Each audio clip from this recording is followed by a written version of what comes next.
Morning everyone. लो जी, क्या पढ़ लिया था कल?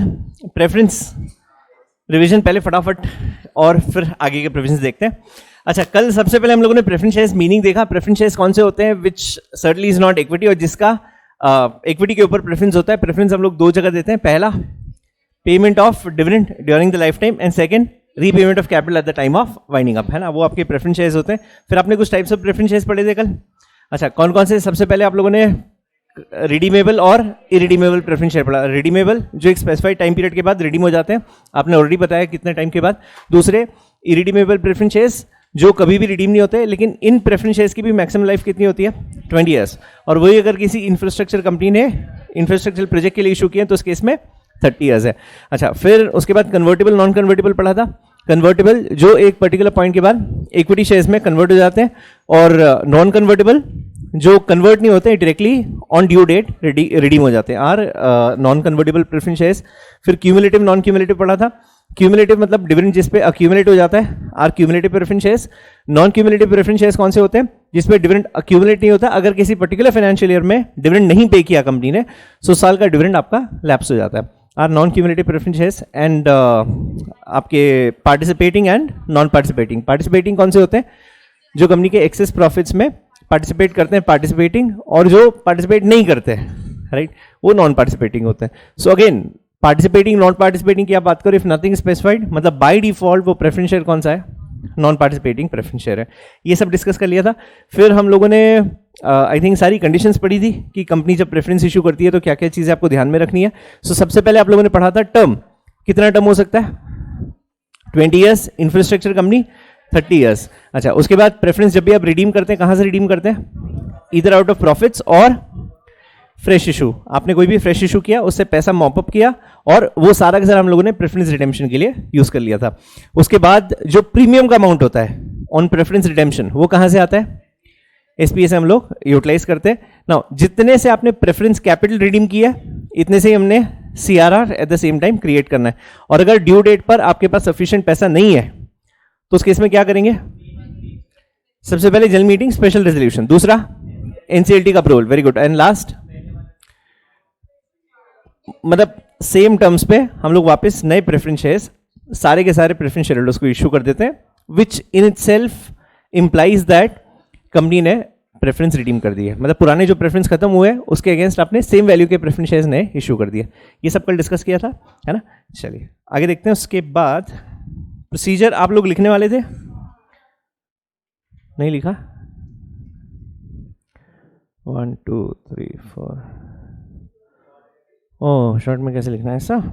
चलो ठीक है, आज लिखवा दो पनिशमेंट के साथ। श्रुति कहाँ गई? हाँ, कल वाले नाम लिखे हुए ना, अपने को भी चेक करना है होमवर्क के पहले ना। हाँ जी चलिए आगे देखते हैं। ये बहुत इंपॉर्टेंट टॉपिक है, और अगेन इसमें एक छोटा सा कॉन्सेप्ट है जो मुझे लगता है आपको आने वाले काफ़ी सारे टॉपिक्स के लिए वापस से यूजफुल होगा। Further issue of shares. अच्छा, अब 1-2 मिनट के लिए ना, जैसे हम लोग क्या होता है कंपनी और सिक्योरिटी साथ में पढ़ते हैं ना, तो बहुत बार हम लोग वो लिस्टेड कंपनी से उस चीज़ को कनेक्ट करते हैं। अभी लिस्टेड कंपनी को आप बिल्कुल साइड में रखना, बिकॉज जब भी आप कंपनी लॉ पढ़ते हैं तो it is not specifically related to listed companies, it is also for unlisted company, मतलब it is for every type of company in short, right. So further issue क्या होता है, पहले एक बार वर्ड का मतलब समझते हैं, उसके बाद दूसरा प्रोविजन क्या है वो देखते हैं ना। मेरे से फर्दर इशू मतलब कंपनी ने ऑलरेडी अपनी कुछ कैपिटल इशू की हुई है ना, मतलब कुछ शेयर्स इशू किए हैं, उसके बेसिस पे ऑलरेडी कंपनी की एग्जिस्टिंग कैपिटल है, एग्जिस्टिंग शेयर होल्डर्स है। मेरे से फर्दर इशू मतलब apart from my existing share holding और अपार्ट फ्रॉम एग्जिस्टिंग शेयर्स, अगर कंपनी को और पैसे की जरूरत है तो उसने और शेयर्स इशू किए, और उसके बेसिस पे जो भी कैपिटल आपने बनाई है, जो रेस किया है, वो बेसिकली आपका फर्दर इशू बन जाता है। अच्छा, सो सेकेंड इशू आपका फर्दर इशू है, सेकेंड इशू आपका फर्दर इशू है, थर्ड इशू आपका फर्दर इशू है, फोर्थ इशू आपका फर्दर इशू है ना, या हेंस फोर्थ जितने भी आपके इशूज है सारे के सारे फर्दर इशू है। फर्स्ट इशू है वो क्या है? बिल्कुल आईपीओ मत बोलना, मैं जस्ट इसीलिए आपको बोल रहा था। सी, एक लिस्टेड कंपनी के पॉइंट ऑफ व्यू से जब आप बोलते हो ना, तब हम लोग वर्ड आईपीओ यूज करते हैं, राइट। आईपीओ कभी भी नहीं होगा। अच्छा, आईपीओ कब आप वर्ड यूज करते हो? When eventually the shares of the company are getting listed, तब हम लोग वर्ड आईपीओ यूज करते हैं, राइट। अदरवाइज आईपीओ हम लोग अनलिस्टेड कंपनी के लिए कभी भी यूज नहीं करते such. So what is further issue? After the first issue of securities, जो भी कंपनी ने सब्सिक्वेंटली इशू किए हैं वो सारे के सारे कौन से इशू होंगे? Further issue. तो जो पहला इशू किया है उसे हम लोग फर्स्ट इशू बोलते हैं, उसके बाद जितने भी सब्सिक्वेंट इशूज हैं वो सब कौन से? Further issue. सब लोग साथ में हैं? अच्छा ना, अब हम लोग प्योर इक्विटी की बात करें हाल फिलहाल में, अभी प्रेफरेंस भी आपको कंसिडर नहीं करना है। अब सी, एक मिनट के लिए ऐसा समझते हैं कि कंपनी जब इनकॉर्पोरेट हुई तो कंपनी ने कुछ मिनिमम पेड अप कैपिटल के साथ बिजनेस स्टार्ट किया था, है ना? एंड कितनी मिनिमम पेड अप कैपिटल थी? लेट्स से उसकी जो इनकॉर्पोरेशन के वक्त पेड अप कैपिटल थी दैट वाज से 10 lakhs, और ये 10 लाख क्योंकि पब्लिक कंपनी है, कम से कम कितने मेंबर्स होने चाहिए?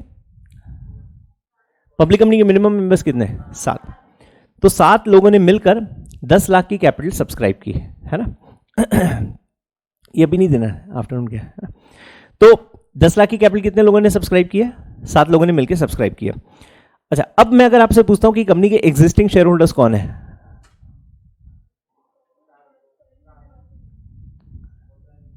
ये 7 लोग, ये कंपनी के एग्जिस्टिंग शेयर होल्डर्स हो गए, है ना? से ये कंपनी इनकॉर्पोरेट हुई ऑन 1 जनवरी 2020, ओके? इनकॉर्पोरेशन की डेट थी। सो इनकॉर्पोरेशन पे मेरी कैपिटल कितनी हो गई? 10 लाख रुपए। कितने लोगों ने सब्सक्राइब किया? 7 लोगों ने, ठीक है? नाउ ऑन 1 अप्रैल 2020 कंपनी को ऐसा लगता है कि उसको और पैसे की जरूरत है और उसने एक इशू किया विच इज फॉर 50 lakhs, ठीक है? कितने का इशू किया? 50 लाख। अब मुझे एक बात बताइए, ये जो आपने 1 अप्रैल को इशू किया है, ये फर्स्ट इशू है या फर्दर इशू है?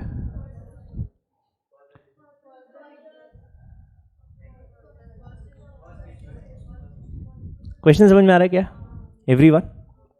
हाँ जी, ये फर्स्ट इशू है, फर्दर इशू है?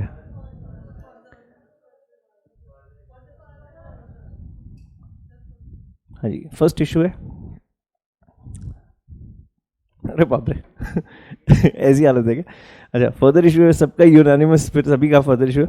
अच्छा, कितने लोग कंफ्यूज्ड है कि फर्स्ट होगा या फर्दर होगा? ऑनेस्टली आई थिंक मतलब है ट्रिकी है इसलिए, ओके नाइस। हाँ जी, जो बोलते हैं फर्दर इशू है, anyone would want to justify? जी हाँ, ओके, फर्स्ट इशू के बाद में इशू किया इसलिए फर्दर इशू लग रहा है अपने को। फर्स्ट इशू वाला कोई भी नहीं था? जी, वेरी नाइस। अच्छा, ये 7 लोग कौन जानवर थे?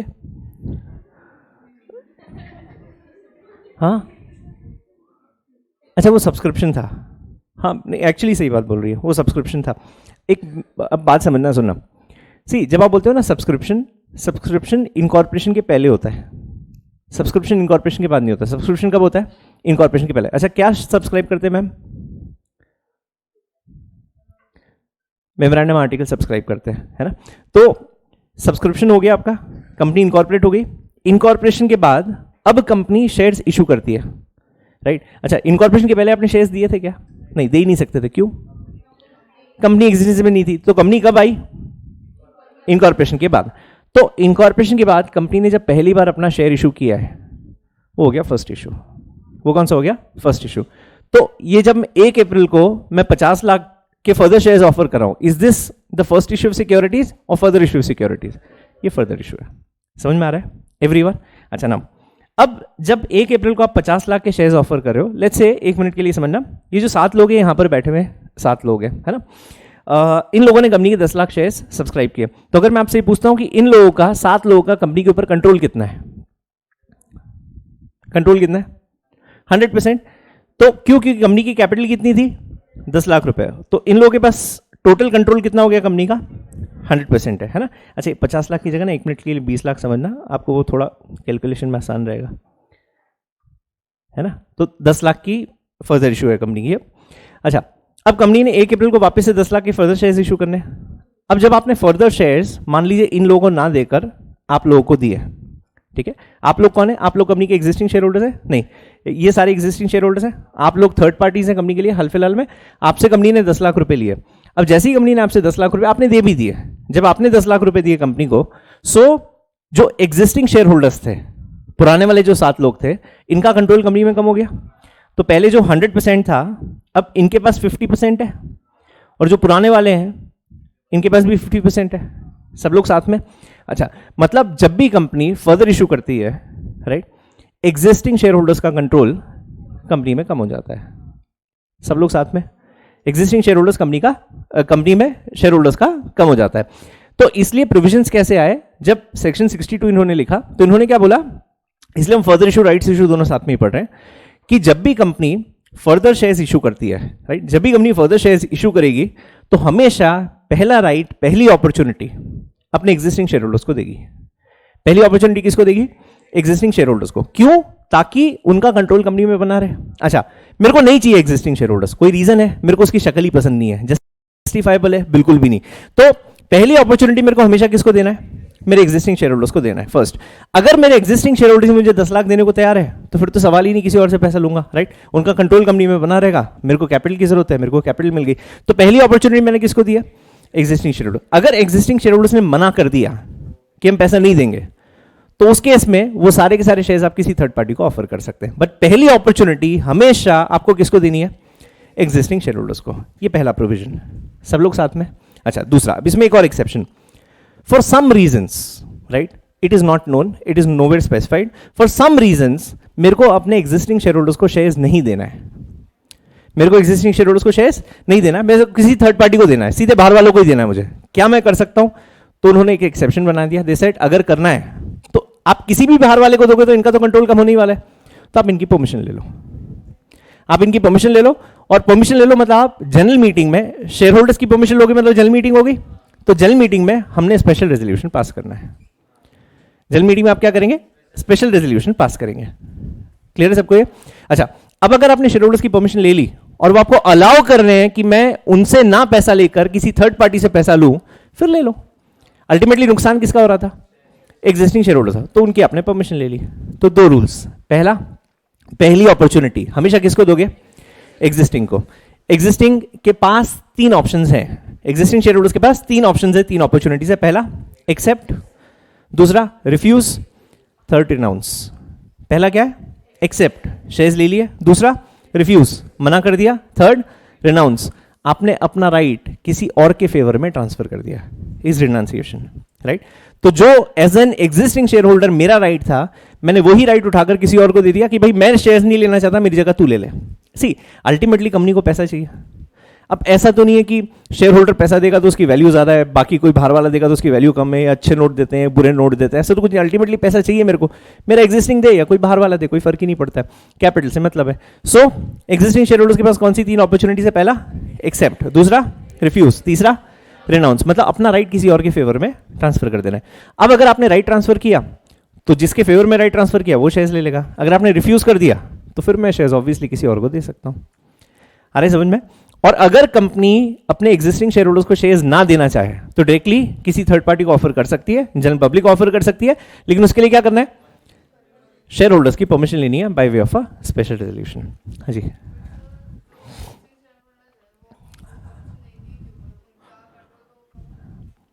हाँ, तो आप पैसे दे दो फिर, है ना। तो या तो पैसे दे दो, अगर आप बोलते हो मेरे पास पैसे नहीं है तो फिर परमिशन दे दो। अब आप बोलो कि पैसे भी नहीं देना, परमिशन भी नहीं देना, तो कंपनी बंद कर दो। नुकसान भी किसका है? शेयर होल्डर्स का नुकसान है, बात ही खत्म हो गई। हाँ समझ में? तो वो कभी आता ही नहीं, इशू ही नहीं आता है जी।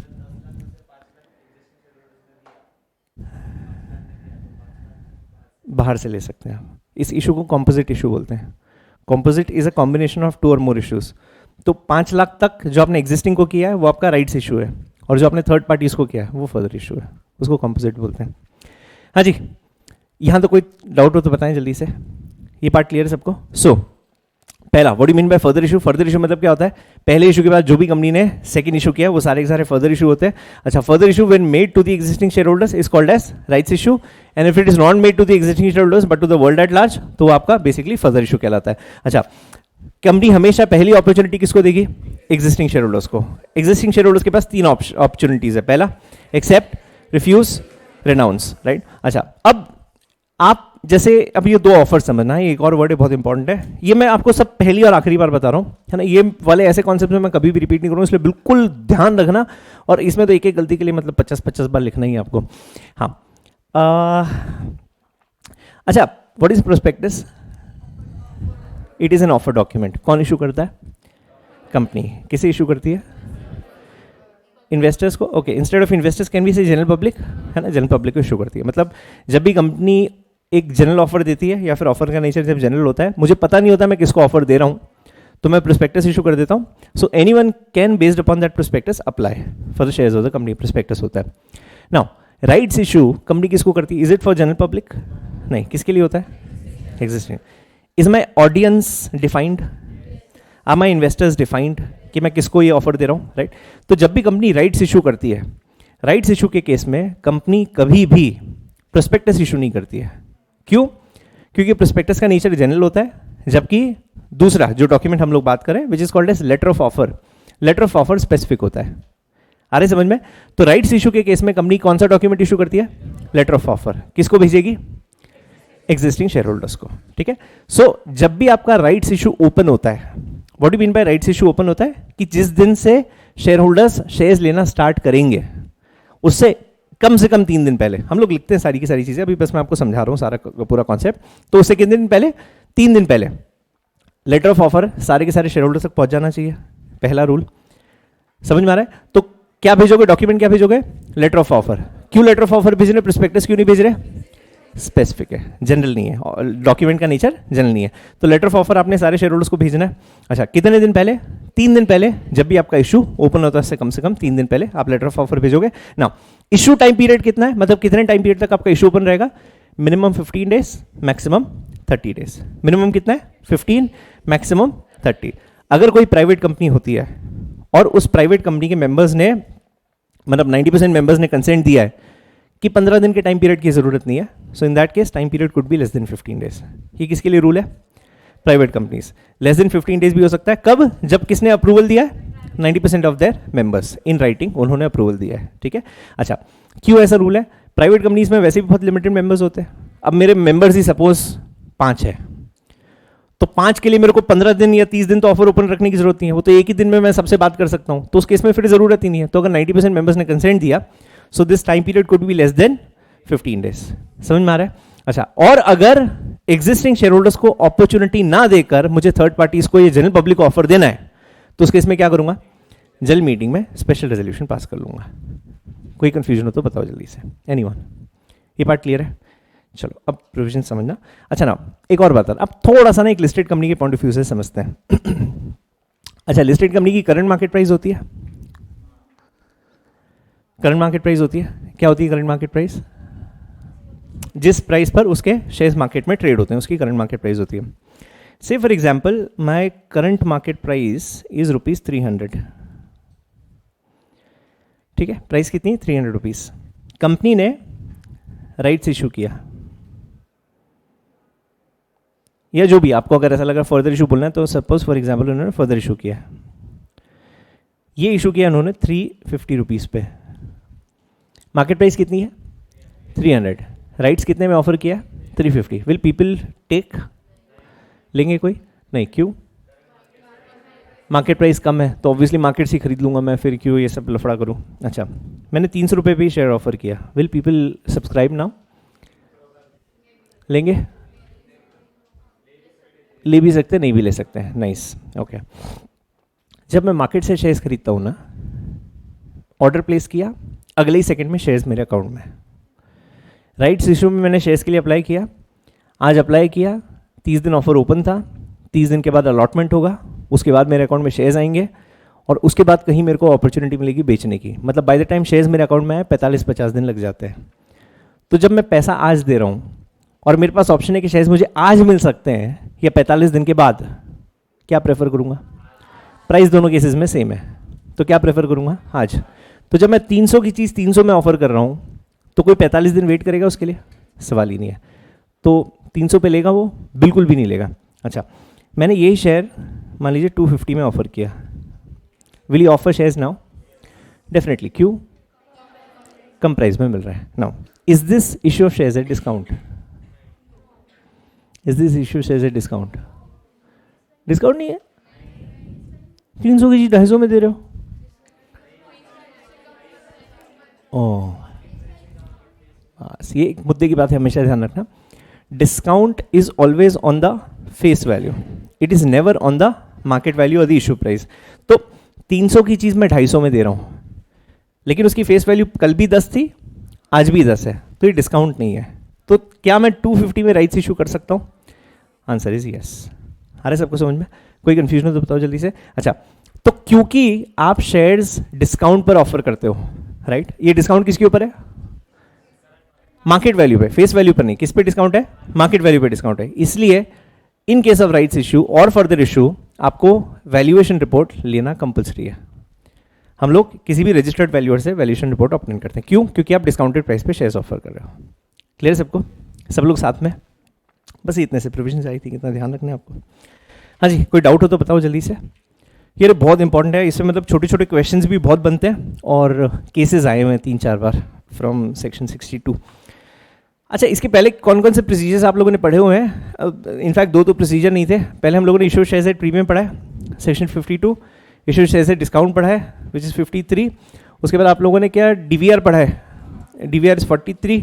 उसके बाद आप लोगों ने स्वेट इक्विटी पढ़ा है, विच इज़ 54। कल हम लोगों ने प्रेफरेंस शेयर्स पढ़ा था, which is 55। What you doing now is further issue, which is 62। चलो, मैंने पहले बताया था सेक्शन नंबर स्पेसिफिकली याद मत करना, मतलब लिस्ट बना के मत बैठना, वो बस ऐसे ही बोलते बोलते बोलते बोलते हम लोग याद कर लेंगे, है ना? अलग से आपको कुछ भी एफर्ट्स लेने की जरूरत नहीं है। चलो एक बार लिख लेते हैं प्रोसीजर फटाफट फटाफट कि क्या क्या कंडीशंस है। सो फर्दर इशू,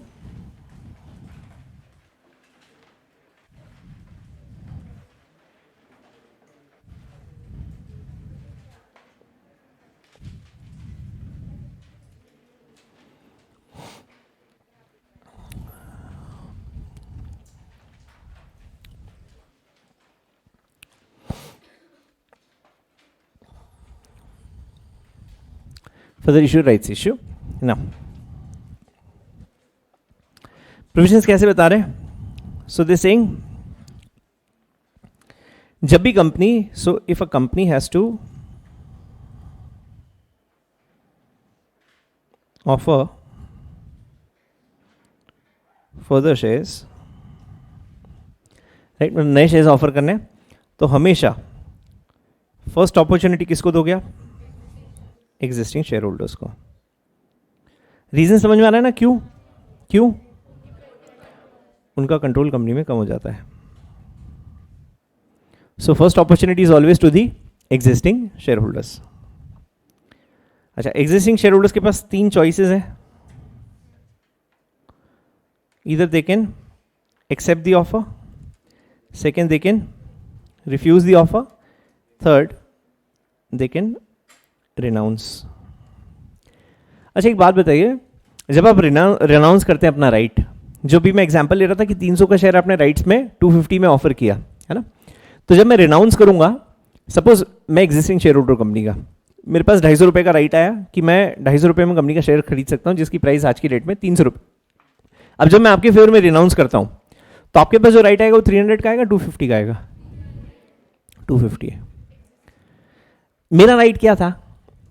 250 का। तो जब मैं रिनाउंस कर रहा हूं, मैं मेरा राइट रिनाउंस कर रहा हूं, मतलब मेरा राइट कंपनी का शेयर 250 पे खरीदने का था, तो आपका भी राइट कितने का होगा?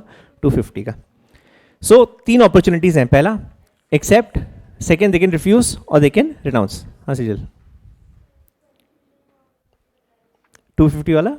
अच्छा सी, जब कंपनी ने मुझे अपॉर्चुनिटी दी, मुझे जब लेटर ऑफ ऑफर भेजा, तो उसमें उन्होंने क्या बोला कि कंपनी का मार्केट प्राइस 300 रुपये का है, मैं आपको ये शेयर 300 में नहीं दे रहा हूँ, 250 में दे रहा हूँ। मुझे ऐसा लग रहा है कि यार मेरे को शेयर्स नहीं चाहिए, बट आपको शेयर्स की इच्छा है कि आपके पास अगर वो शेयर्स होते तो अच्छा होता।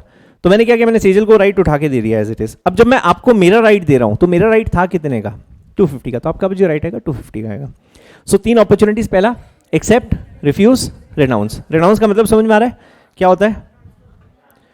Transfer of right. जी हाँ जी,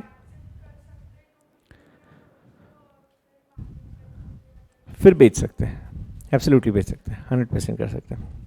यार क्या हो रहा है, मैं आपको बस वो कॉन्सेप्ट अच्छे से देने के लिए मैं प्राइस गैप थोड़ा ज़्यादा बता रहा हूँ। 50 रुपये का price gap, which is like 15%। इतना नहीं मिलता, 15% बहुत अच्छा नंबर है, तो इतने बड़े बड़े डिस्काउंट नहीं मिलते। और सेकेंड, एक और बात समझना, ये इसकी प्रैक्टिकलिटी है ना। राइट्स इशू इंडिया में बहुत पॉपुलर नहीं है, ये एग्जाम में मत लिख के आना, है ना। अब ये जो बता रहा हूँ ये मैं आपको थोड़ा ऑफ रिकॉर्ड बाकी से बता रहा हूँ। राइट्स इशू इंडिया में इतने पॉपुलर नहीं है। अच्छा, अब इमीडिएट सवाल मन में क्यों आता है, क्यों? अल्टीमेटली कंपनी को पैसे की ज़रूरत है, मेरे एग्जिस्टिंग दे रहे हैं तो मैं उनसे ही ले लेता हूँ। अगेन अब आप एक सिंपल सी बात समझना, मेरे एग्जिस्टिंग शेयर होल्डर्स आज की डेट में सपोज 1 लाख है ना। मार्केट में इन्वेस्टर्स 5 करोड़ है, मेरा राइट्स इशू है लेट्स से 1000 करोड़ का, सॉरी फर्दर इशू है 1000 करोड़ का। किसकी पॉसिबिलिटी ज़्यादा है कि मेरे को 1000 करोड़ मिल जाएगा? 1 लाख लोगों को जब मैं ऑफर देता हूँ तब, या 5 करोड़ लोगों को ऑफर देता हूँ तब? तो कंपनी की जो पॉसिबिलिटी है ना पैसा मिलने की, वो कहीं गुना ज़्यादा होती है जब वो फर्दर इशू होता है। अच्छा, अब दूसरा आपके मन में एक और क्वेश्चन आ रहा होगा, तो इसमें तो एग्जिस्टिंग शेयर होल्डर्स का नुकसान है। आई अग्री, उनको समझ में तो आए कि उनका नुकसान है। अच्छा, इसके पहले हम लोगों ने कभी ये सोचा था क्या कि राइट्स इशू या further issue existing share holders के लिए अच्छा नहीं होता है? और हम लोग पढ़े लिखे लोग हैं, है ना, हम लोग जानते हैं कि एक शेयर होल्डर के, एक इन्वेस्टर के राइट्स क्या होते हैं। जब कंपनी नोटिस भेजती है जनरल मीटिंग का, इनफैक्ट फॉर दैट मैटर आप कभी मेरा ईमेल देखोगे ना तो जून ऑनवर्ड्स, इनफैक्ट मई ऑनवर्ड्स, मई से लेके तो फिर वो सितंबर तक आपको बहुत सारी कंपनीज के जनरल मीटिंग के नोटिस दिखेंगे। एजीएम का नोटिस है, ईजीएम का नोटिस है, कोई एनसीएलटी कॉल्ड मीटिंग है, उन सब के नोटिस है। मैंने कभी ओपन भी नहीं किए, मतलब और जेन्युइनली ओपन नहीं किए। वो जैसे ही आते हैं as it is right swipe करता हूँ और ट्रैश में चले जाते हैं। तो I am a learned shareholder, I am an educated shareholder, but still I have never even dared to open the P&L and financials of this particular company। कारण मेरे पास कितने शेयर्स है उस कंपनी के? 100, 200, 500, 1000, 5000 शेयर्स है ना।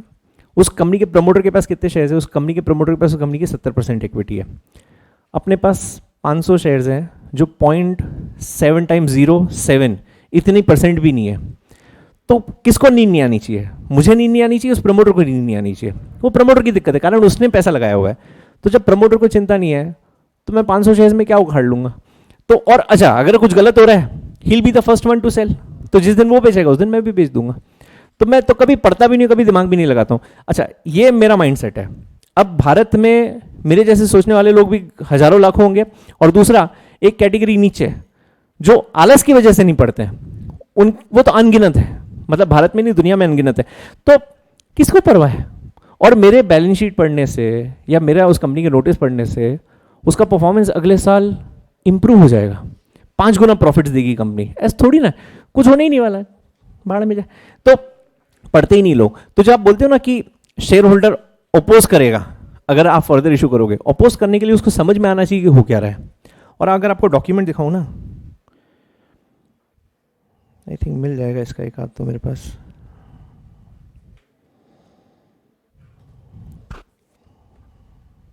ये लेटर ऑफ ऑफर है, ये ऐसा आता है लेटर ऑफ ऑफर आपका।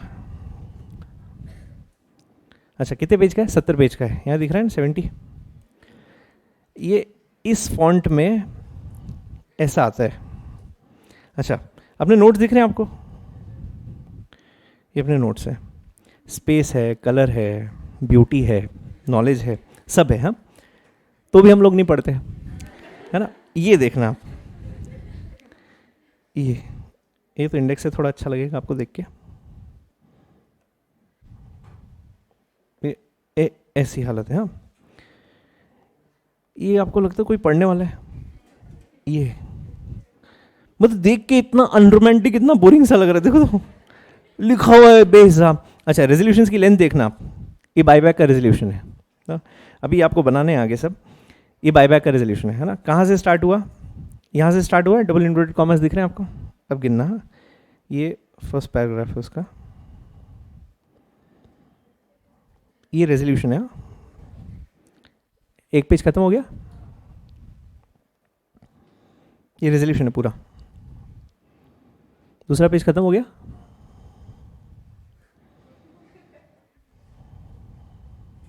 तीसरा पेज खत्म हो गया, ये एक ही रेजोल्यूशन है।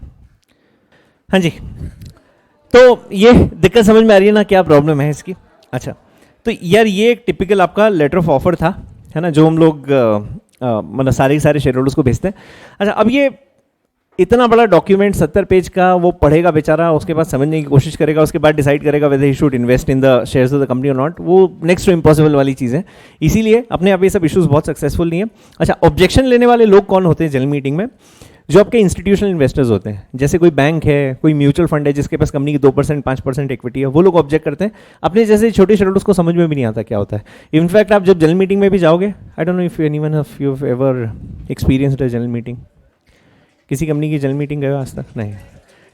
अच्छा, ऐसा नहीं कि बहुत बुरी जगह है जाने के लिए, I think it's a nice place, you should know all these things. कभी मैं आपको प्रॉक्सी बना के भेज दूंगा, आपके साथ तो नहीं जाऊंगा, आप चले जाना आराम से। तभी ये सीज़न चालू होता है अभी, मेरे को बस याद दिलाना, जून से कंपनी की जनरल मीटिंग स्टार्ट हो जाती है सारी की सारी, तो जाके आओ। पुणे की तो आई थिंक है 5-7 कंपनीज तो मिल जाएगा आपको। तो अब क्या होता है वहाँ पे भी, जैसे आप फ्लो भी देखोगे ना मीटिंग्स का, तो उसमें वो बिल्कुल भेड़चाल वाला काम चलता है। Chairman would ask all the shareholders if they would want to vote in favor of the resolution। 2-4 समझदार लोगों ने हाथ ऊपर कर दिया। जब 2-4 लोग हाथ ऊपर करते हैं तो बाकी लोगों को ऐसा लगता है कि हमको भी हाथ ऊपर करना है। शायद ये पूछ रहे हैं कि मीटिंग के बाद आपको नाश्ता मिलेगा नहीं मिलेगा। तो जैसे ही ये लोग हाथ ऊपर करते हैं तो बाकी सब लोग हाथ ऊपर कर देते हैं। अच्छा, फिर ऑल दोज अगेंस्ट सुन के अपने को थोड़ा नेगेटिव वर्ड लगता है, तो अपने को ऐसा लगता है कि शायद ये पूछ रहा है कि कोई तकरार तो नहीं है मेरे से, तो कोई भी हाथ ऊपर नहीं करता है। और चेयरमैन इमीडिएटली जब तक उस पर वोटिंग होती है, चेयरमैन डिक्लेयर कर देगा resolution pass unanimously. Second resolution, all those in favour, 5-7 लोगों ने हाथ ऊपर किया, जैसे उन्होंने ऊपर किया ऊपर पीछे से और 500 लोग हाथ ऊपर कर दे। ऑल दोज अगेंस्ट, कुछ नहीं आया, रेजोल्यूशन अप्रूव्ड यूनानिमसली। तीसरा resolution, all those in favour, हाथ ऊपर, ऑल दोज अगेंस्ट, कुछ नहीं आया, अप्रूव्ड यूनानिमसली। चौथा, ऑल दोज इन फेवर, हाथ ऊपर, अगेंस्ट, कुछ भी नहीं आया, अप्रूव्ड यूनानिमसली। खत्म। जब तक शेयर होल्डर्स को समझ में आता है कि क्या हुआ, तब तक तो मीटिंग खत्म हो जाती है। तो ये हार्ड रियलिटी है इंडिया की, मतलब नहीं समझ में आता लोगों को, तो कहाँ ये कोई इतना ऑब्जेक्ट करने वाला है। तो ये सारे के सारे उसके प्रैक्टिकल रीजंस है। अच्छा, इसमें से कुछ भी एग्जाम में मत लिख के आना, है ना, कि शेयर होल्डर तो बेवकूफ़ होता है, उसको कुछ समझता ही नहीं, जब समझेगा ही नहीं तो ऑब्जेक्ट कैसे करेगा। ये सब एग्जाम में मत लिख के आना, मतलब होता है, ऑल दीज थिंग्स हैपन। जी सर। प्राइवेट कंपनी में पहला राइट्स इशू होता है।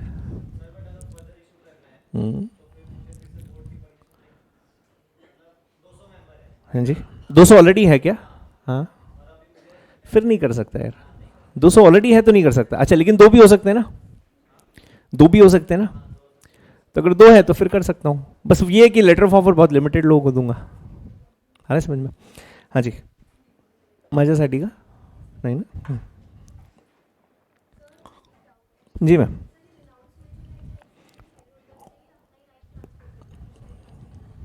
शेयर ट्रांसफर नहीं करते, शेयर इशू का राइट दे देते हैं। मैम क्या होता है, जब आप रिफ्यूज करते हो ना, तो मैं वो ऑफर किसी को भी दे सकता हूँ एज अ कंपनी, लेकिन जब शेयर होल्डर रिनाउंस करता है ना, तो वो किसी के फेवर में रिनाउंस करता है। समझा नहीं समझा? 2 शेयर होल्डर्स हैं, है ना, ये एक एक्स एक वाई, इसने रिफ्यूज किया, इसने रिनाउंस किया है। ओके, वाई ने जब रिनाउंस किया, इसने रिनाउंस किया ए के फेवर में, तो जो राइट्स ऑफर जाएगा वो सिर्फ ए को जाएगा। लेकिन जब एक्स ने रिफ्यूज किया है, ये किसी को भी जा सकता है, ये जनरल हो जाता है उस केस में। ठीक है, तो डिफरेंस है। हाँ जी।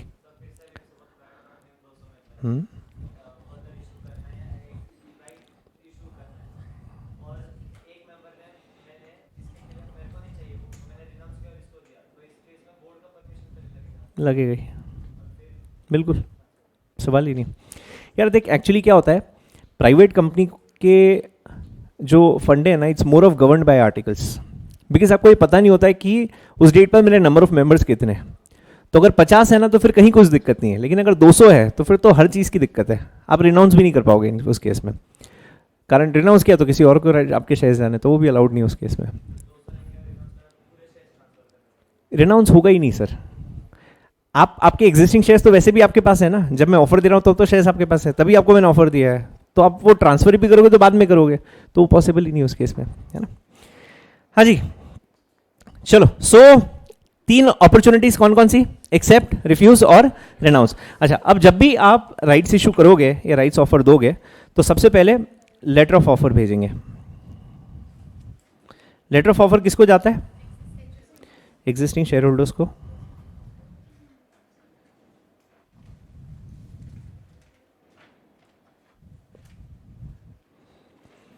और ये कितने दिन पहले भेजना है हम लोग को एग्जिस्टिंग शेयर होल्डर्स को? 3 days before issue opens. Issue opening से कितने दिन पहले? 3 दिन पहले। नाउ टाइम पीरियड, कितने टाइम तक इशू ओपन रहेगा? Minimum 15 days, maximum 30 days. और फिर इसका एक एक्सेप्शन पढ़ा हम लोगों ने, कौन सी कंपनी है? प्राइवेट कंपनी है। कितने मेंबर्स अग्री करेंगे? 90% इन राइटिंग। अच्छा, राइटिंग लेटर से भी हो सकता है, ईमेल के थ्रू भी हो सकता है। So if 90% of members agree in writing, it could be less than 15 days.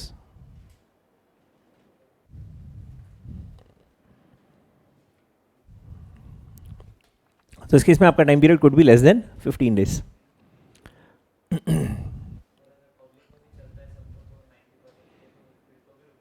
किसमें?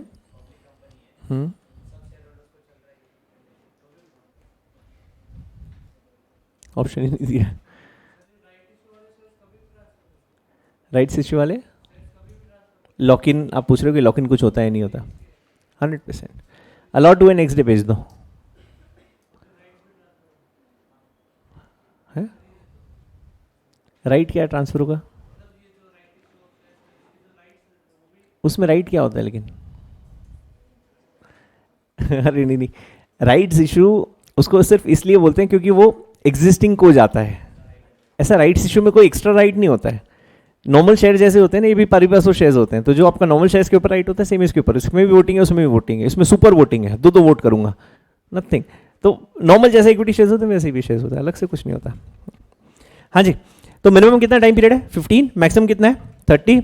90% members in writing if they agree. In case of private company it could be less than 15 days. अच्छा, इतना झमेला करना ही नहीं है मेरे को, सीधे की सीधे क्या करना है?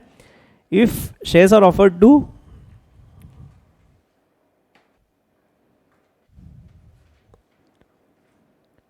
persons other than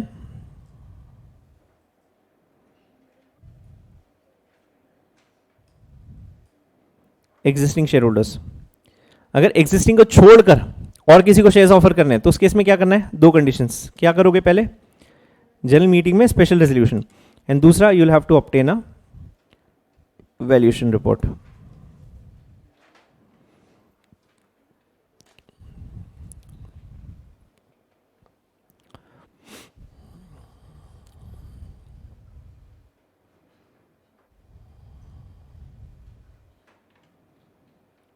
general meeting में स्पेशल रेजोल्यूशन, दूसरा क्या करना है? अपने वैल्यूएशन रिपोर्ट ऑब्टेन। कौन देगा valuation report? Registered valuer.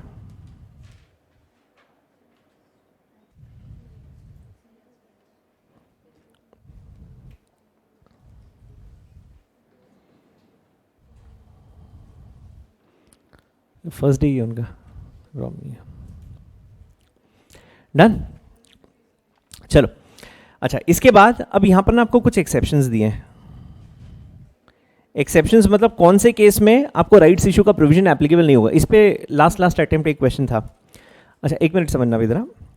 Suppose आपकी कोई लोन है या डेट है, ओके? लोन रीपेमेंट होता है।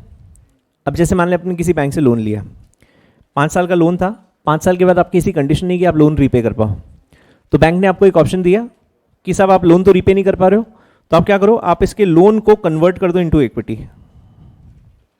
समझ में आ रहा है? तो कल तक क्या था? वो डेट थी, लोन था। आज आपने उसको किस में कन्वर्ट कर दिया? इक्विटी में। तो जब आप उसको इक्विटी में कन्वर्ट करोगे, आपकी इक्विटी कैपिटल बढ़ जाएगी। नाउ यहां पर फर्दर इशू के प्रोविजंस एप्लीकेबल होंगे क्या? अच्छा, is this further issue? First of all, is this further issue? नहीं मैम, फर्दर इशू सिंपल भाषा में अगर मैं आपको समझाऊं ना, फर्दर इशू मतलब क्या होता है? पहले के बाद जितने भी इशू है सब फर्दर इशू है ना? अच्छा, नए शेयर्स आ रहे हैं कि नहीं आ रहे? नए शेयर्स आ रहे हैं तो फर्दर इशू है डेफिनेटली। हाँ, सिर्फ एक ही को कर रहा हूं मैं, जो बैंक है उसी को कर रहा हूं, बट फर्दर तो है ना, राइट? तो सवाल ये आता है कि यहां पर राइट्स के प्रोविजंस एप्लीकेबल है? The answer is no. क्यों? क्योंकि it was first of all conversion, और दूसरा it was approved by the company. मतलब उसके जो लोन डॉक्यूमेंट था उसमें लिखा हुआ था कि अगर मैंने डिफॉल्ट कर दी तो उस केस में मेरा लोन कन्वर्ट हो सकता है इनटू इक्विटी। तो मेरे को ना ही शेयर होल्डर्स की परमिशन लेनी है, ना ही मेरे को किसी और का अप्रूवल लेना है, थर्ड पार्टीज के पास जाने की जरूरत है, डायरेक्टली मैं उसको कन्वर्ट कर सकता हूँ। हाँ हाँ बिंदास।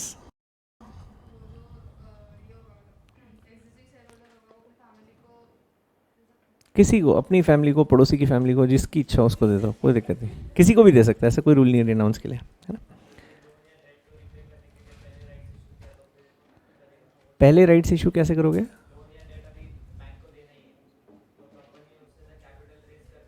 हाँ हाँ बिल्कुल कर सकते हो, तो उसमें राइट्स के प्रोविजन ही एप्लीकेबल नहीं है, वो तो अलग ही चीज़ हो गई।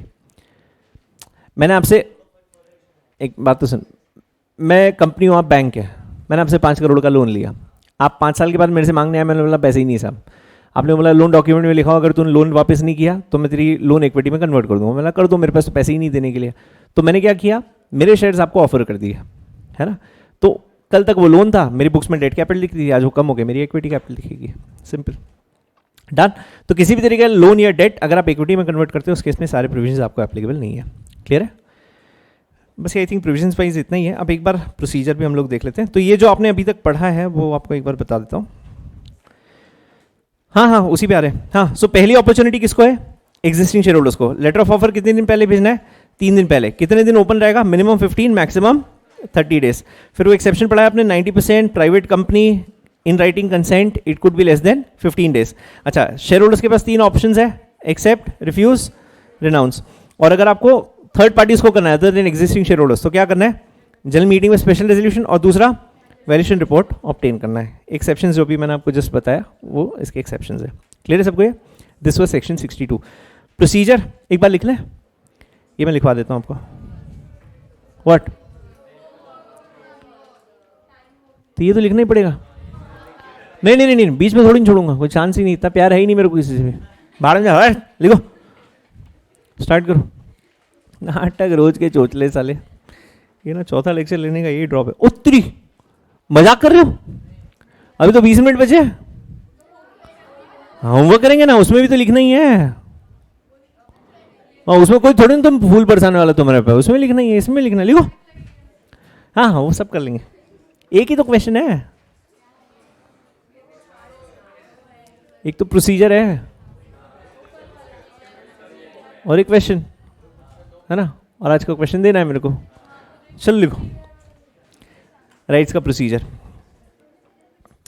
यार एक्चुअली ये प्रोसीजर ना मेरे को ऑनेस्टली मेरे को आपको गंदी आदत नहीं डलवानी कि मैं सारे प्रोसीजर आपको लिखवाऊंगा। ये procedures for you to write, है ना। मैं अगर सब लिखवा दूंगा ना स्पून फीडिंग वाली बात, इसमें ऑलरेडी लिखा हुआ है, ऐसा कुछ अलग नहीं है। बस मैं चाह रहा हूँ कि आप एक बार वो नैक डेवलप कर लो of how it is to be written. एक पक्का आएगा एग्जाम में, 8 मार्क्स प्रोसीजर है, 20 से 25 प्रोसीजर, एक शॉर्ट आता है एग्जाम में, हर अटेम्प्ट में आता है। तो हाँ 25, अरे सबसे सिंपल यही है। मतलब आप ये मानना आपका अगर 8 मार्क्स का क्वेश्चन है, पेपर आपका 100 मार्क्स का नहीं 92 मार्क्स का ही है, वो 8 मार्क्स बिल्कुल कंफर्म आपके हाथ में। सब तो स्टैंडर्ड है, वो एक ही फॉर्मेट है। उस दिन पता है ना सबसे पहले क्या देखना है आपको? आर्टिकल्स में। Very good. उसके बाद क्या करोगे? बोर्ड मीटिंग होल्ड करते हो। बोर्ड मीटिंग होल्ड करना है तो किसको नोटिस भेजोगे? Board of director. तो नोटिस भेजा बोर्ड मीटिंग का, बोर्ड मीटिंग होल्ड की, बोर्ड मीटिंग में बोर्ड रेजोल्यूशन पास कर लिया। अच्छा उसके बाद किसको नोटिस भेजोगे? शेयर होल्डर्स को। तो जनरल मीटिंग का नोटिस भेजा कितने दिन पहले? 21 days in advance, 21 days clear notice. General meeting hold की, ऑर्डिनरी स्पेशल रेजोल्यूशन पास किया। अगर स्पेशल पास किया कौन सा फॉर्म फिल करना है? MGT 14 फिल करना है। ये स्टैंडर्ड, ये फिक्स है, 60% यही है। बाकी अब जो टॉपिक है उसके हिसाब से बाकी चेंज हो जाएगा, कुछ करना थोड़ी ना, ऐसे होता है। लिखो, डजंट हेल्प। हाँ इसके बाद होमवर्क, प्रॉमिस। चलो लिखो, अथॉरिटी इन आर्टिकल्स। कैसे लिखते हैं प्रोसीजर पता ना अपने को? एरो बना के लिखना है ऐसे। सबसे पहले चेक अथॉरिटी इन AOA लिखना, मतलब सूंघिएगा क्या इसको? लिखना है ना, लिखो, एरो बना के लिखते रहो।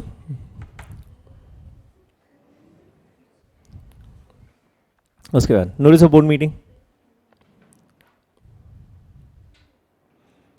अच्छा इसमें 2 चीज़ें हैं, कौन सी 2 चीज़ें? या तो राइट्स होगा या फर्दर होगा, है ना, दोनों है ना। तो मैं आपको दोनों साथ में लिखवा रहा हूँ। हाँ, notice of board meeting. Next, hold board meeting dash pass board resolution, short form hold BM, pass BR। Exam में ऐसे नहीं करना है, लेकिन एग्जाम में complete sentence. What is BR? Very good, very intelligent. उसके बाद next, notice of general meeting. General meeting is GM. Notice का कोई शॉर्ट फॉर्म नहीं है, NOT नहीं. Notice of general meeting. उसके बाद next, hold general meeting dash पास विच resolution. Special. Special कौन से केस में आएगा? एक थप्पड़. एग्जिस्टिंग को ना देकर अगर किसी और को दिया है तो ही जनरल मीटिंग की बात आती है ना. राइट्स में थोड़ी ना जनरल मीटिंग अप्रूवल है. अरे माँ कसम, शिट. सुनो, बहुत इंपॉर्टेंट बात बता रहा हूँ. मेरे को लगा ये समझ ही गए होंगे तुम अब तक. अच्छा, राइट्स इशू में परमिशन किसकी लगेगी, बोर्ड या शेयर होल्डर्स? राइट्स की बात कर रहा हूँ. Existing share holders. Very nice. Board. Okay, 1. मैं अकेले ही रह गया. ओके, सुनना. राइट्स इशू में बोर्ड की परमिशन है, शेयर होल्डर्स की. अरे यार, राइट्स इशू किसको दे रहे हो आप? शेयर होल्डर्स को. तो शेयर होल्डर्स को शेयर्स देने के पहले उनसे पूछोगे कि मैं तेरे को शेयर्स दे रहा हूँ, तू ले ले. कैसी बातें कर रहे हो? तो राइट्स इशू में शेयर होल्डर्स की परमिशन नहीं है. राइट्स इशू किसकी परमिशन से हो सकता है? बोर्ड, है ना. अच्छा, उन्हीं को ऑफर देने के लिए आप उन्हीं से पूछ रहे हो कि मैं तेरे को ऑफर दूं क्या? क्या बात कर रहे हो? अच्छा, कब शेयर होल्डर्स की परमिशन है? फर्दर इशू के केस में. फर्दर इशू किसको करते हो आप? Other than existing share holders को करते हो, मतलब सभी को करते हो, है ना. तो उस केस में शेयर होल्डर्स की परमिशन, उसमें बोल कि तेरा कंट्रोल कम हो रहा है, तू ले ले शेयर्स. अगर तेरे को शेयर, अच्छा तेरे को शेयर्स दे रहा हूं, तेरा कंट्रोल कल बीतता है, तेरा घंटा आज बीतता है, ले ले. कैसी बात है? थोड़ी ना आएगा. तो राइट्स में परमिशन किसकी है? बोर्ड. शेयर होल्डर्स की परमिशन कब है? फर्दर इशू के केस में, जब आप जनरल पब्लिक को ऑफर देते हो. समझ में आ रहा है? हाँ भाई, लिख लो. तुम भूल जाओगे, नहीं तो बाद में बोलो सर आपने पढ़ाया ही नहीं. लिखो, एरो बना के उधर ही लिख लेना. Rights issue dash permission of board. Further issue dash permission of share holders.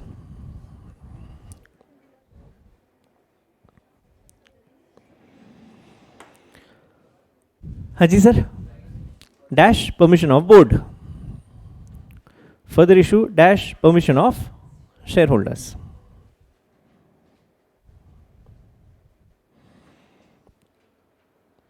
Done. आगे next, issue time period. Minimum 15 days, maximum 30 days. Issue time period minimum 15 days, maximum 30 days.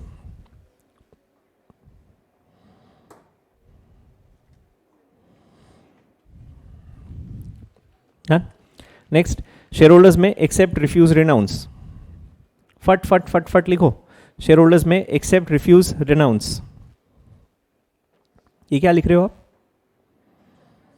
Procedure में accept, refuse, renounce.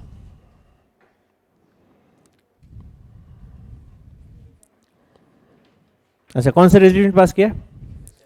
कौन सा form file करोगे? MGT 14. चलो लिखो. Next, file form.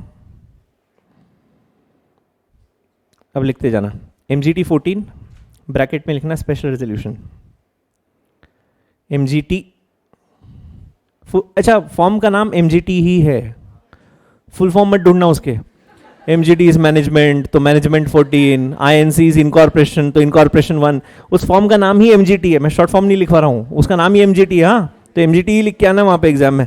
हाँ, लिखा MGT 14 bracket में special resolution, comma SH7 SH, no share holder, SH7 7 लिखा. ब्रैकेट में लिखो increase in capital, increase in capital, comma PAS3 PAS3 bracket में लिखो return of allotment, return of allotment. RETURN, WRI नहीं है, रिटर्न ऑफ अलॉटमेंट. अरे ये मैंने सैंपल कॉपीज देखी लोगों की यार, ऐसे ऐसे सैंपल रहते हैं ना. तो लिखा डैश ROC डैश 30 days. मतलब अपने को 3 फॉर्म्स फाइल करना है ROC के पास. कितने दिन के अंदर? 30 दिन के अंदर. पहला क्या फाइल करोगे? MGT14 स्पेशल रेजोल्यूशन के लिए, दूसरा SS7 क्योंकि आपकी कैपिटल बढ़ गई है, और third PAS3 for return of allotment क्योंकि आपने नए शेयर्स अलॉट किए। समझ में आ गया? बस dispatch of share certificates, dispatch of share certificates और इलेक्ट्रॉनिक क्रेडिट ऑफ शेयर्स, और electronic credit of shares dash electronic credit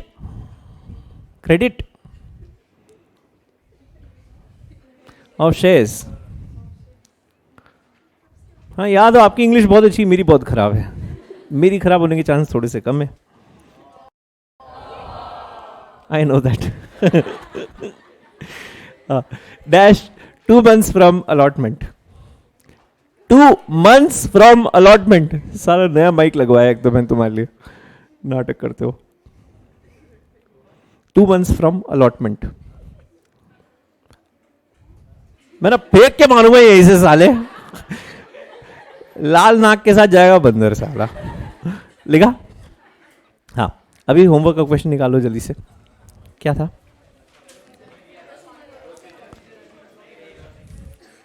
यार ऐसी चीटिंग मत करो यार, प्रोसीजर क्यों नहीं आया तुमको यार? आज लिखो, अभी लिखवाया ना, आज लिख के लाओ। लिखा ना? किसको नहीं आया? आज लिखो, वापिस से कोशिश करो एक बार, आना ही चाहिए। प्रोसीजर कैसे नहीं आ रहा है साला? कुछ नहीं करना है, कॉपी करना है उधर से। हाँ क्वेश्चन लिखवाता हूँ ना, क्वेश्चन क्या था?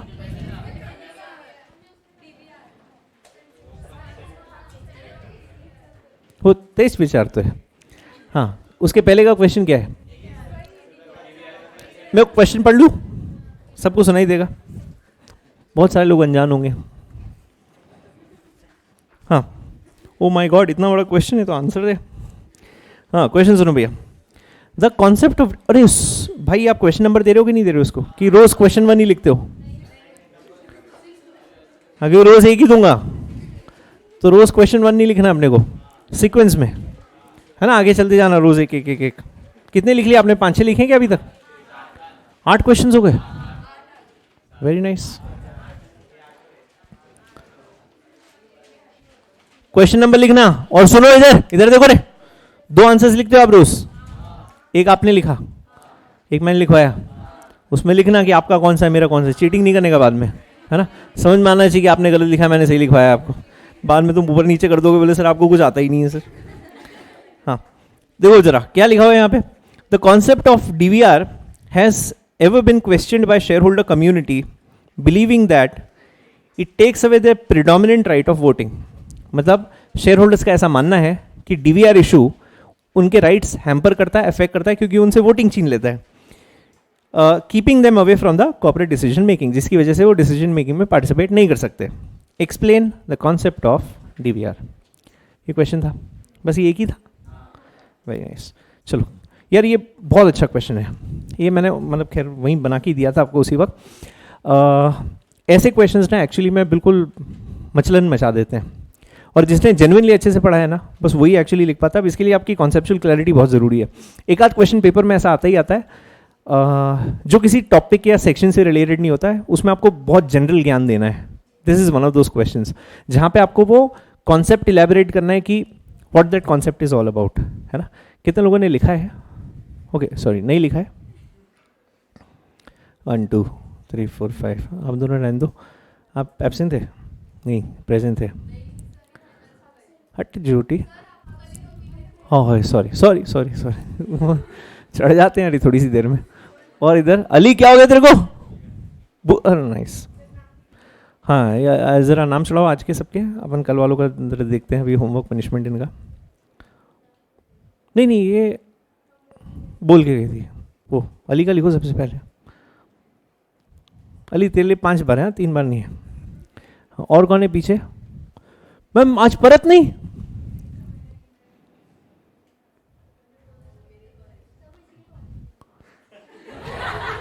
किसके कॉलेज में? आप तीनों सेम ही कॉलेज में हो? तो आप कौन से कॉलेज में हो? आपको पता नहीं है ना ये आपके कॉलेज में है? हट, झूठ बोल रही। अच्छा कॉलेज में ही थी? ओह शिट, सच में झूठ तो नहीं बोल रहे हो?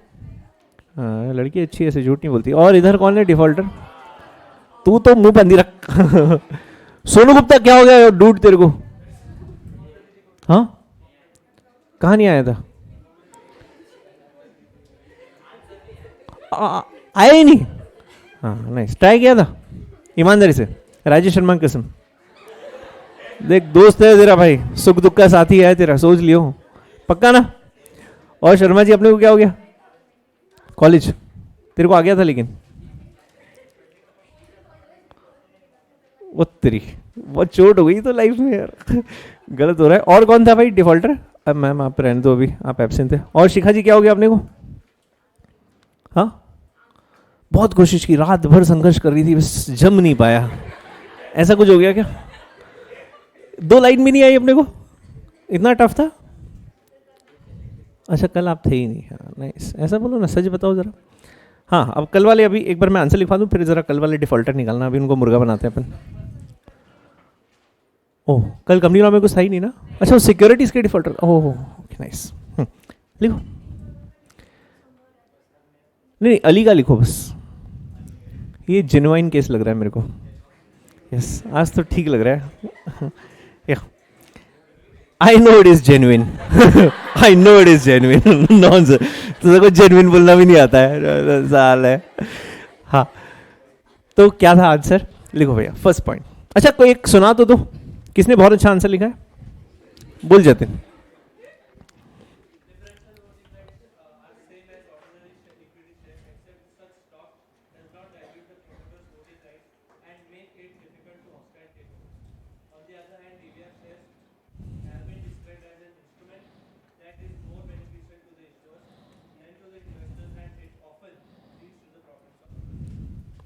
खत्म हो गया? अरे यार मेरे को फीलिंग आना स्टार्ट हुई, तूने आंसर खत्म कर दिया। जो लिखा है सही लिखा भाई, लेकिन थोड़ा और मेरे ख्याल से एक्सप्लेन करने की जरूरत है। लिखो चलो first point, issue of shares at DVR means, first point, issue of shares at,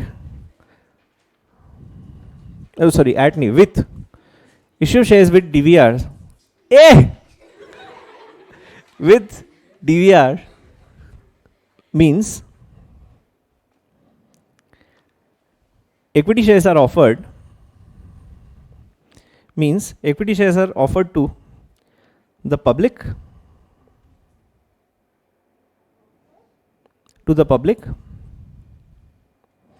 without having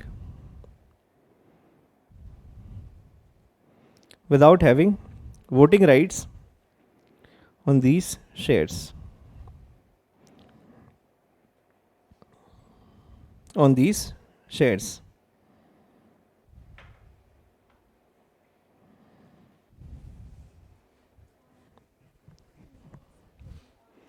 voting right on these shares. Second, in such an issue,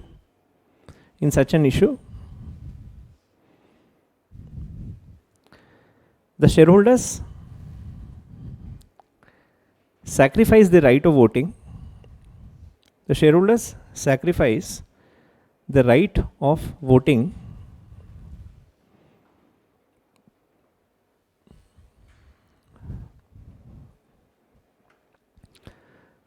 but at the same time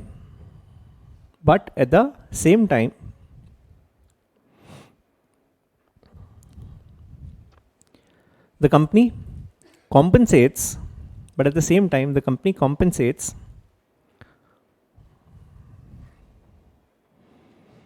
these shareholders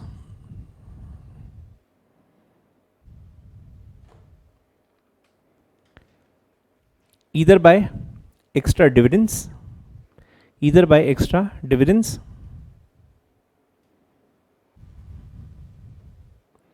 or the issue price being discounted, being BEING, or the issue price being discounted. Next point, as a minority shareholder,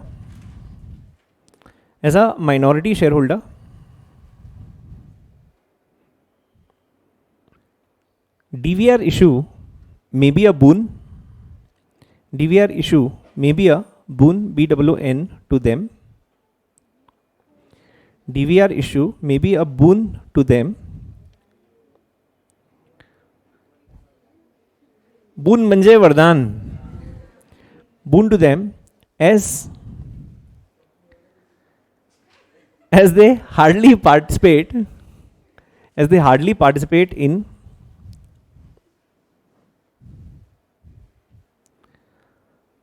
the decision making of the company, participate in the decision making of the company,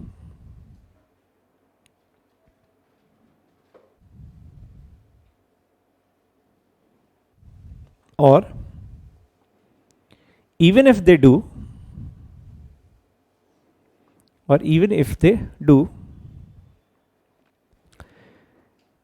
their shareholding is such minuscule. Their shareholding is such that they hardly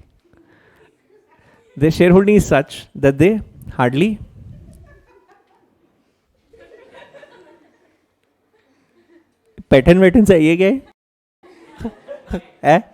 Hardly affect the, देखो, that they hardly affect the corporate decision making of the company.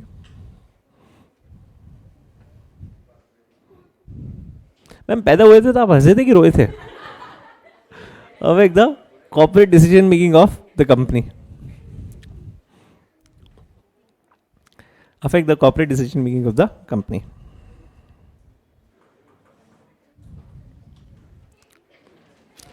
Next point complete नहीं करेंगे. From promoters point of view, बहुत जबरदस्त question है भाई, life बदल गई तुम्हारी.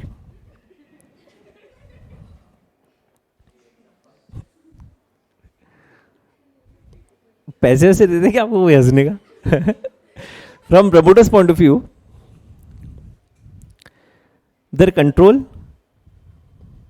their control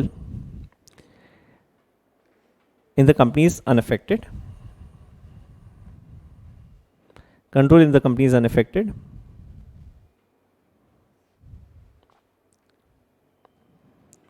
Thereby resulting in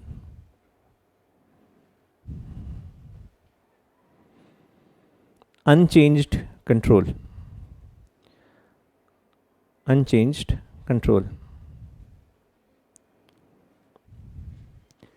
Last point. Thus, DVR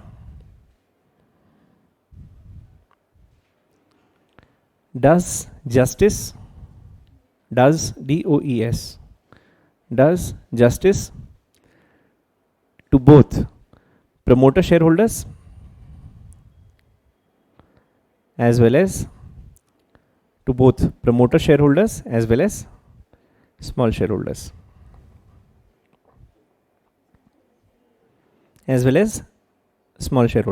Okay, sorry, small की जगह minority लिख लेते हैं, as well as minority shareholders.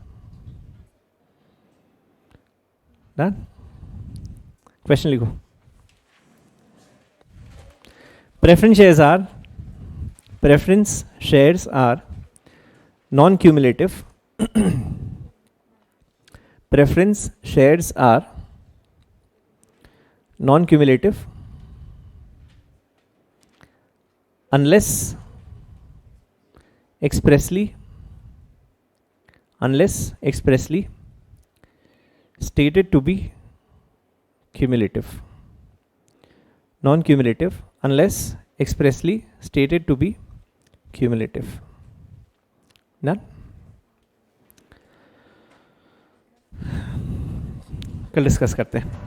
बहुत बहुत धन्यवाद.